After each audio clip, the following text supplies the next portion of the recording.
ختم الله على قلوبهم وعلى سمعهم وعلى أبصارهم غشاوة।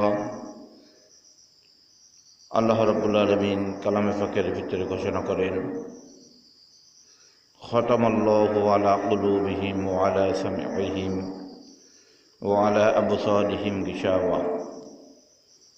আল্লাহ বলতেছেন, আমি যার কলবের পরে মোহর মারিয়ে দিয়েছি।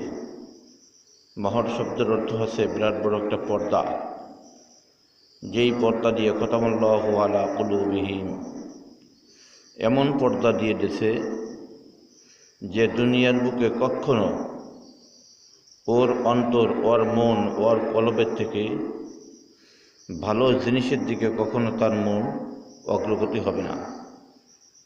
ভালো জিনিসকে সে বুঝবে না, লা ইয়াকিলুন, অর্থাৎ ভালো জিনিস বোঝার মতো তার কোনো আকল থাকবে না। আবার বলেন কুলুবিহিম ওয়া আবসারিহিম, ওর চোখের পরে এমন পর্দা মেরে দেওয়া হবে যে চোখ দিয়ে দেখবে কিন্তু কখনো ভালো জিনিস দেখবে না। ওয়া আলা সামিইহিম, ওর কানের পরে এমন পর্দা দিয়ে দেওয়া হয়েছে যে কখনো সে ভালো জিনিস শুনবে না। উলাইকা কাল আনামি বাল হুম আদল, তার নামে ঘোষণা হইতেছে সে কেমন একজন চতুষ্পদ একটা জানোয়ার। জানোয়ারের ভিতরে অনেকগুলোই আছে। আমরা মনে করি জানোয়ার শুধু অর্থ গরু, না, গরু নয়।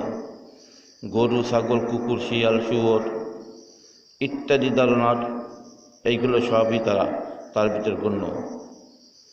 বর্তমান দুনিয়ার বুকে এমন একদল লোক বাহির হয়েছে যারা আহলে কোরআনকে দাবি করে, ডাইরেক্ট কাফের। ওদের ঈমান নেই, ওদের কাছে যাওয়া যাবে না, ওদের কথা শোনা যাবে না। যেমনটি জাকির নায়ক, একজন নায়ক, সে নায়কের নাম দিয়া মুসলমানের কোরআনকে অপমানিত করে, হাদিসকে অপমানিত করে, মাসলা মাসাইল ছেড়ে ছেড়ে মানুষদেরকে পথভ্রষ্ট পথের দিকে নিয়ে যাইতেছে। এই জাকির নায়ক একজন নাস্তিক, সে একজন কাফের। তার কথা কখনো আমাদের শোনা সম্ভব নয়, তার আমল অনুযায়ী চলাটাও ঠিক নয়।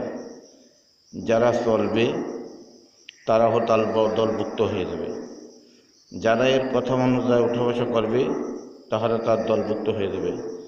আসুন আমরা সমস্ত বিভ্রান্ত মতবাদ ছেড়ে দিয়ে একমাত্র আল্লাহর কোরআন, রসুলের হাদিস, সাল্লাল্লাহু আলাইহি সাল্লামের হাদিস, এর তরিকা অনুযায়ী চলে আমরা দুনিয়া থেকে ঈমান নিয়ে মরতে পারি, ঈমান নিয়ে যেতে পারি। আল্লাহ আমাদের সেই তৌফিক দান করুক, আমিন।